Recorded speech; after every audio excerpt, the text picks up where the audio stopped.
अस्सलाम वालेकुम नाजरीन, मैं हूं नकीबुल्ला। आप देख रहे हैं नकीब ट्रॉफी।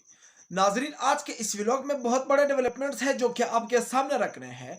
आसिफ अली जरदारी और बिलावल भुट्टो और जरदारी के बीच लड़ाई जो है शिद्दत इख्तियार कर चुकी है। सबसे पहले ये खबर आपके सामने रखनी है, उसके बाद आपको यह भी बताता चलूं कि आसिफ अली जरदारी ने इलेक्शन के बारे में बहुत बड़े इंकशाफात किए हैं। वो भी आपके सामने रखूंगा कि अभी आने वाले इलेक्शन में सादा अक्सरियत या फिर 2/3 या तकरीबन 3/3 अक्सरियत कौन ले सकता है। और उन्होंने कोई जोक नहीं मारा है या सिर्फ अंदाजा नहीं लगाया है, बल्कि उन्होंने जो है बिल्कुल अंदर की खबर बाहर निकाली है।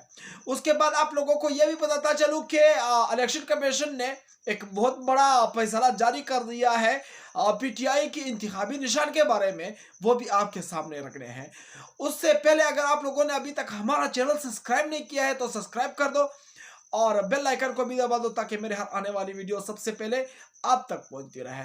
अब यहाँ पर हम लोग शुरू करते हैं कि आसिफ अली जरदारी और बिलावल भुट्टो जरदारी के बीच जो लड़ाई शिद्दत इख्तियार कर चुकी है, इसकी वजह क्या है। सबसे पहले मैं आप लोगों को यह बताता चलूं कि कुछ महीने पहले, तकरीबन 7-8 महीने पहले जो है, आप सबको पता होगा कि आसिफ अली जरदारी के बेटे बिलावल भुट्टो जरदारी ने असेंबली में खड़े होकर यह कहा था कि हमारे जो बड़े हैं, जो नवाज शरीफ साहब है या फिर आसिफ अली जरदारी साहब है, वो उनसे मैं ये रिक्वेस्ट करता हूं कि आप लोग जो है मुस्तकबिल के हवाले से कुछ ऐसे फैसले करें ताकि हम लोगों को मरियम नवाज के लिए या फिर मेरे लिए जो है मुस्तकबिल आसान हो, सियासत करना आसान हो। आप लोग जो है ऐसे फैसले ना करें जो कि पिछले 30 सालों में जो आप लोगों ने जो फैसले किए हैं, जिसकी मतलब जिन फैसलों की अभी तक मतलब हम लोग नुकसान भुगत रहे हैं और हम पाकिस्तानी कौम को नुकसान उठाना पड़ रहा है। और आसिफ अली जरदारी या फिर नवाज शरीफ से मैं रिक्वेस्ट करता हूं कि आप लोग मुस्तकबिल के बारे में कुछ अच्छे फैसले करें ताकि मरियम नवाज के लिए या मेरे लिए आगे सियासत करना आसान हो। नाजरीन, अब जो इस वक्त मतलब जराए से मालूम हुआ है कि आसिफ अली जरदारी जो है रिटायर नहीं होना चाहता है और बिलावल भुट्टो जो है वो इनकलाबी सियासत करना चाहता है। और आसिफ अली जरदारी बिलावल को कायल करने की कोशिश कर रहा है कि आपने जो है कंपनी के खिलाफ कुछ बोलना नहीं है और आपने डील करनी है, डील सीखनी है कि डील कैसे किया जाता है और इख्तिदार में कैसे आना मतलब आप आ सकते हैं, किस तरीके से आप डील कर सकते हैं और किस तरीके से आप जो है इख्तिदार में आ सकते हैं। ये एक चाबी जो है वो कंपनी के पास है। वो जिसको चाहे वो उनको जो है वज़ीर आज़म बना सकते हैं, सदर, वज़ीर ख़ारजा, वज़ीर दाखिला, वज़ीर ख़जाना, जो भी वो बनाना चाहे बना सकते हैं। सो आप डील सीख लें, सियासत नहीं। ये आसिफ अली जरदारी बिलावल भुट्टो को जो है नसीहत कर रहा है। और बिलावल भुट्टो साहब जो है वो नौजवान है, कुछ जज्बाती भी है हमारे जैसा। वो यही कहते हैं कि मैं इनकलाबी सियासत करना चाहता हूं और मैं किसी के कंधे पे चढ़ के वज़ीर आज़म नहीं बनना चाहता हूं। बल्कि नवाज शरीफ साहब जो है वो तो खुद जो है अपनी बेटी को भी किसी के कंधों पे चढ़ के वज़ीर आज़म बनने की तलकीन कर रहे हैं। खुद भी ऐसा है कि लोगों के कंधों पे चढ़ के वज़ीर आज़म बनता है और बेटी को भी ऐसा सिखाया है। और माशाल्लाह उसकी बेटी जो है वो बाप की खबर को टालती नहीं है, वो जो है मान लेती है। और उन्होंने इस पर बहुत ज़्यादा काम भी किया और कंपनी को जो है कंपनी के कंधों पे इस वक्त वो चढ़ चुके हैं और आने वाले इलेक्शन में शायद उनको मौका दिया जाए धांधली के जरिए। और यहाँ पर आसिफ अली जरदारी साहब को ये खदशा है कि मरियम नवाज और जो शहबाज शरीफ साहब या फिर नवाज शरीफ साहब, इन्होंने मुझसे नंबर ले लिया है। हालांकि सियासत का गुरु मुझे कहा जाता है और नवाज शरीफ या फिर शहबाज शरीफ या फिर मरियम नवाज जो है कंपनी की आंखों का तारा कैसे बन गए हैं। और इसी बात पे अभी इस वक्त झगड़ा चल रहा है। और उसके बाद नाजरीन, आप लोगों को यह भी बताता चलूं कि इलेक्शन कमीशन ने जो है एक बहुत बड़ा फैसला जारी कर दिया है। इलेक्शन कमीशन ने पाकिस्तान तहरीक इंसाफ के बल्ले का निशान जो है वापस नहीं लिया है, लेकिन पाकिस्तान तहरीक इंसाफ को, पीटीआई को ये वार्निंग जारी कर दिया है कि अगले 30 दिन या 20 दिन के अंदर आपने इंट्रा पार्टी इलेक्शन करना है, जिससे यह साफ जाहिर हो कि आपका सदर कौन है या फिर आपका चेयरमैन कौन है।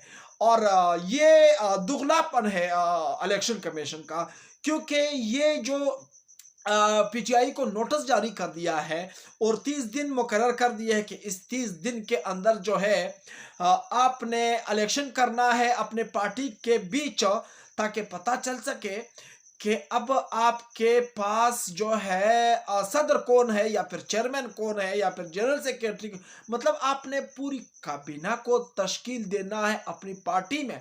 और उसमें जो है आपने अपनी इस इलेक्शन के साथ अपनी पार्टी का मंशूर भी देना है आगे इलेक्शन के लिए कि आप, मतलब आपका मंशूर क्या होता है।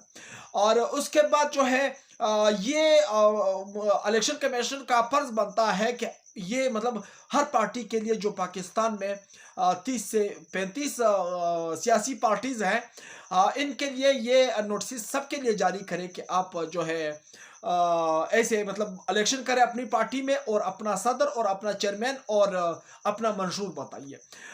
लेकिन बदकिस्मती से ये कानून सिर्फ और सिर्फ पीटीआई के लिए है, बाकी और कोई पार्टी के लिए नहीं है। ना उनको जो है ये नोटिस जारी हुए हैं, ना उनको कोई मसला है वो बेशक इलेक्शन करे या ना करे, मंशूर पेश कर दे या ना करे, मसला नहीं है। यह मसला सिर्फ पीटीआई के लिए है। अब इन लोगों का काम है कि अब ये लोग सोच रहे हैं कि पीटीआई की पार्टी तो है ही नहीं, जितने रहनुमा थे वो सारे पीटीआई छोड़ के चले गए हैं, बाकी जितने रहते हैं वो सारे अभी इस वक्त जेलों में हैं या फिर छुपे हुए हैं, पता नहीं चल रहा है कि कौन कहाँ पर है। तो ये इंट्रा पार्टी इलेक्शन कैसे करेंगे। लेकिन इमरान खान की जो सोच है या इमरान खान जितना पास्ट है, जहाँ तक मेरा अंदाज़ा है, इमरान खान पूरे पाकिस्तान से, मतलब पाकिस्तान में जितने भी लोग हैं उन सब से तकरीबन इमरान खान 100 साल आगे जा रहा है। तो वो इनकी चालों को अच्छी तरह से जानता है। और शायद इमरान खान ने ये भी मतलब अभी तय कर लिया होगा कि मैं कैसे इस इलेक्शन को कर सकता हूँ, या फिर मतलब मैं कैसे इसको मैनेज कर सकता हूँ, या मतलब मैं कैसे इलेक्शन कमीशन में अपना ये मौका पेश कर सकता हूँ कि मैंने इलेक्शन तो कर लिया और चेयरमैन मैं हूँ, फलाना सदर है, फलाना जनरल सेक्रेटरी है और ये मंशूर है। सो नाजरीन, आप लोगों का इस रिपोर्ट पर क्या कहना है। उससे पहले नाजरीन, आप लोगों के साथ एक बात और शेयर करना चाहता हूं कि आसिफ अली जरदारी ने एक बहुत बड़ी पेशेंगोई की है और एक बहुत बड़ा इंकशाफ किया है। इसको पेशेंगोई नहीं, इंकशाफ कहते हैं, क्योंकि आसिफ अली जरदारी ने कहा कि इलेक्शन में किसी को भी अक्सरियत नहीं मिलेगी। मतलब इलेक्शन में 172 सीटें कोई भी पार्टी नहीं ले सकती। ना पीटीआई ले सकती है, ना मुस्लिम लीग नून, ना पीपल्स पार्टी, ना एमक्यूएम, ना बाप पार्टी, और ना इस्तेकाम पाकिस्तान पार्टी, और ना पाकिस्तान तहरीक इंसाफ पार्लियामेंटेरियन पार्टी। कोई भी इलेक्शन में मतलब ऐसे अक्सरियत नहीं ले सकती कि उसके पास असेंबली में जो है गवर्नमेंट बनाने के लिए, हुकूमत बनाने के लिए 172 सीटें मौजूद हो। और उसके बाद आसिफ अली जरदारी ने यह भी कहा कि इलेक्शन में जो है इलेक्शन शायद ऐसा हो सकता है कि तकरीबन जो पहला तकरीबन एक गवर्नमेंट बना था इम्पोर्टेड गवर्नमेंट का, ऐसा ही गवर्नमेंट एक बार फिर आने वाला है, जो कि 14, 15, 16, 17 पार्टियों का एक गठजोड़ होगा और वो इसमें शरीक होंगे और वो आइंदा इलेक्शन में भी एक साथ हिस्सा लेंगे। और उसके बाद जो है वो हुकूमत भी इकट्ठा बनाएंगे जिसमें पाकिस्तान तहरीक इंसाफ नहीं होगी।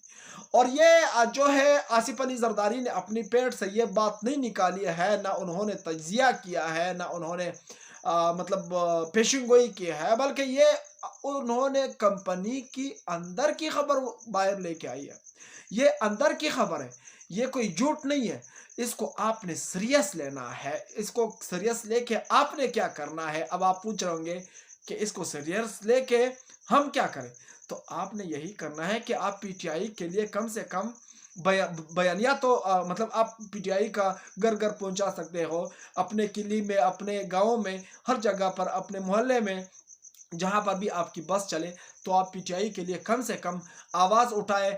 और पीटीआई के जो रहनुमा है वो अभी इस वक्त मंजर से गायब है, क्योंकि उनको गिरफ्तार करते हैं, उन पर तशद्दुद करते हैं, उनसे प्रेस कॉन्फ्रेंस करवाते हैं, मतलब कुछ भी करते हैं, उनसे जुल्म करते हैं। जैसे आप सबको पता है कि इमरान रियाज कितना अच्छा सुहापी था, एंकर था, जिसकी ज़ुबान अब ख़राब कर दी गई है, वो अब बोल नहीं सकता। तो बाकी सारे रहनुमा इसी वजह से डर रहे।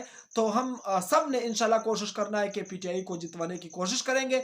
और जितना हो सके, मतलब अगर मेरे जेब में 1000 रुपये भी होंगे तो हम जितना हो सके कि कुछ बंदों को पोलिंग स्टेशन तक पहुंचाए, ताकि वो पीटीआई के लिए, इमरान खान के लिए वोट दे सके। बल्कि इमरान खान के लिए नहीं, हमारी अपनी आज़ादी के लिए। हम खुद आज़ाद नहीं है। इमरान खान का क्या है, इमरान खान तो खुद अकेला बंदा है, चला जाएगा। लेकिन उसके बाद हमारी फैमिलीज़ हैं, हमारे बच्चे हैं इस मुल्क में, तो हमारे बच्चों के लिए वो आज़ादी मांग रहे हैं। वो तो खुद मतलब आज या कल या मतलब पता नहीं कब मर जाएगा। लेकिन उसकी उम्र भी अभी चली गई है, 70-80 साल में अभी जा रहा है। तो आप लोगों से ये रिक्वेस्ट करता हूँ कि वो हमारे बच्चों के लिए कर रहे हैं। ना उन्होंने अपने बच्चे को तैयार किया है, ना अपनी बीवी को तैयार किया है, ना अपने बहनों को सियासत के लिए तैयार किया है, ना अपने भाइयों को तैयार किया है। उसका कोई भी सियासत में अपना नहीं है, अपनी फैमिली का। वो सिर्फ और सिर्फ अकेला लड़ रहा है, तो सिर्फ पाकिस्तानी अवाम के लिए, पाकिस्तानी अवाम के बच्चों के लिए लड़ रहा है। तो हम सब ने उसका जो है साथ देना है, उसके साथ भरपूर ताउन करना है, और कोशिश करना है कि जितना हो सके हम लोग उसको वोट दिलवा सके, ताकि वो हमारे लिए हकीकी आज़ादी हासिल कर सके।